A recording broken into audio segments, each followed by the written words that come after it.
bowling alley, burglarizing an arcade game. And upon exiting the building, a security guard grabbed my arm, so I ran. I ran down the street and I jumped on top of a fence. And when I got to the top, the weight of 3,000 quarters in my book bag pulled me back down to the ground. So when I came to, the security guard was standing over top of me and he said, "Next time, you little punk, steal something you can carry." I was taken to juvenile hall. And when I was released into the custody of my mother, the first words my uncle said was, "How'd you get caught?" I said, "Man, the book bag was too heavy." He said, "Man, you weren't supposed to take all the quarters." I said, "Man, they were small. What am I supposed to do?"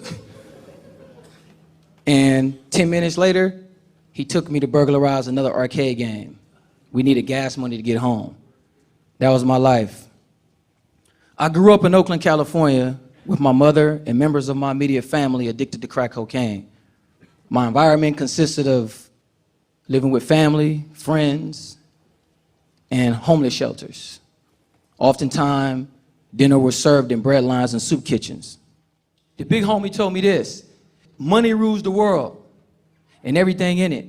And in these streets, money is king. And if you follow the money, it'll lead you to the bad guy or the good guy. Soon after, I committed my first crime. And it was the first time that I was told that I had potential and felt like somebody believed in me. Nobody ever told me that I could be a lawyer, doctor, or engineer. I mean, how was I supposed to do that? I couldn't read, write, or spell. I was illiterate. So I always thought crime was my way to go. And then one day, I was talking to somebody and he was telling me about this robbery that we can do. And we did it. The reality was that I was growing up in the strongest financial nation in the world, the United States of America, while I watched my mother stand in line at a blood bank to sell her blood for $40 just to try to feed her kids. She still has the needle marks on her arms to this day to show for that. So I never cared about my community. They didn't care about my life. Everybody there was doing what they was doing to take what they wanted. The drug dealers, the robbers, the blood bank. Everybody was taking blood money. So I got mine by any means necessary. I got mine. Financial literacy really did rule the world. And I was a child slave to it, following the bad guy. At 17 years old, I was arrested for robbery murder. And I soon learned that finances in prison rule more than they did on the streets, so I wanted in. One day, I rushed to grab the sports page of the newspaper so my cellie can read it to me. And I accidentally picked up the business section. And this old man said, "Hey, youngster, you pick stocks?" And I said, "What's that?" He said, "That's the place where white folks keep all their money." And it was the first time that I had saw a glimpse of hope, a future. He gave me this brief description of what stocks were, but it was just a glimpse. I mean, how was I supposed to do it? I couldn't read, write, or spell. The skills that I had developed to hide my illiteracy no longer worked in this environment. I was trapped in a cage, prey among predators, fighting for freedom I never had. I was lost, tired, and I was out of options. So at 20 years old, I did the hardest thing I'd ever done in my life. I picked up a book. And it was the most agonizing time of my life. Trying to learn how to read, the ostracizing from my family, the homies. It was rough, man. It was a struggle. But little did I know, I was receiving the greatest gifts I'd ever dreamed of. Self-worth, knowledge, discipline. I was so excited to be reading that I read everything I can get my hands on. Candy wrappers, clothing logos, street signs, everything. I was just reading stuff. I was so excited to know how to read and know how to spell. The homie came up and said, "Man, what you eating?" I said, C-A-N-D-Y, candy. He said, "Let me get some." I said, N-O, no. It was awesome. I mean, I can actually now, for the first time in my life, read. The feeling that I got from it was amazing. And then at 22, feeling myself, feeling confident, I remember what the OG told me. So I picked up the business section of the newspaper. I wanted to find these rich white folks. So I looked for that glimpse. As I further my career in teaching others how to financially manage money and invest, I soon learned that I had to take responsibility for my own actions. True, I grew up in a very complex environment, but I chose to commit crimes, and I had to own up to that. I had to take responsibility for that, and I did. I was building a curriculum that could teach incarcerated men how to manage money through prison employments. Properly managing our lifestyle will provide transferable tools that we can use to manage money when we re-enter society, like the majority of people did who didn't commit crimes. Then I discovered that according to MarketWatch, over 60% of the American population has under $1,000 in savings. Sports Illustrated said that over 60% of NBA players and NFL players go broke. 40% of marital problems derive from financial issues. What the hell? You mean to tell me that people work their whole lives buying cars, clothes, homes, and material stuff, but we're living check to check? How in the world were members of society going to help incarcerated individuals back into society if they couldn't manage their own stuff? We screwed.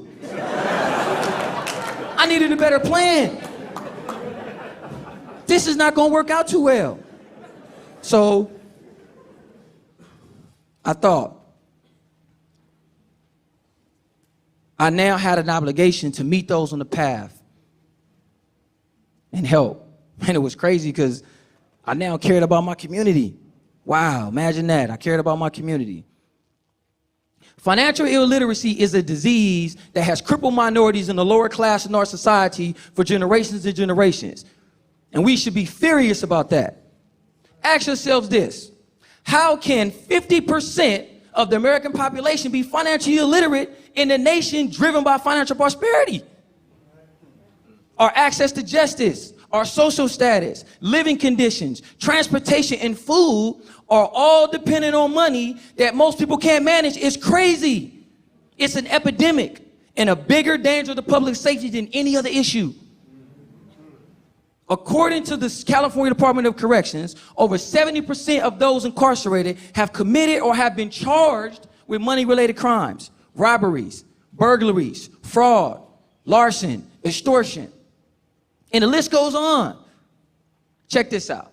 A typical incarcerated person would enter the California prison system with no financial education, earn 30 cents an hour, over $800 a year, with no real expenses, and save no money. Upon his parole, he will be given $200 gate money and told, hey, good luck, stay out of trouble, don't come back to prison. With no meaningful preparation or long-term financial plan, what does he do? At 60, get a good job or go back to the very criminal behavior that led him to prison in the first place? You taxpayers, you choose. Well, his education already chose for him, probably. So how do we cure this disease? I co-founded a program that we call Financial Empowerment Emotional Literacy. We call it FEEL. And it teaches how do you separate your emotional decisions from your financial decisions. And the 4 timeless rules to personal finance. The proper way to save, control your cost of living, borrow money effectively, and diversify your finances by allowing your money to work for you instead of you working for it. Incarcerated people need these life skills before we re-enter society. You can't have full rehabilitation without these life skills. This idea that only professionals can invest and manage money is absolutely ridiculous. And whoever told you that is lying.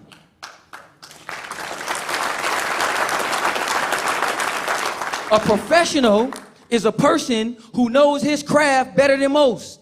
And nobody knows how much money you need, have, or want better than you, which means you are the professional.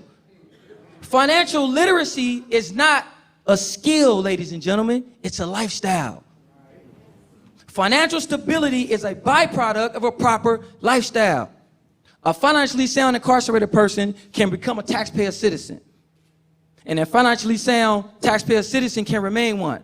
This allows us to create a bridge between those people who we influence, family, friends, and those young people who still believe that crime and money are related. So let's lose the fear and anxiety for all the big financial words and all that other nonsense that you've been out there hearing.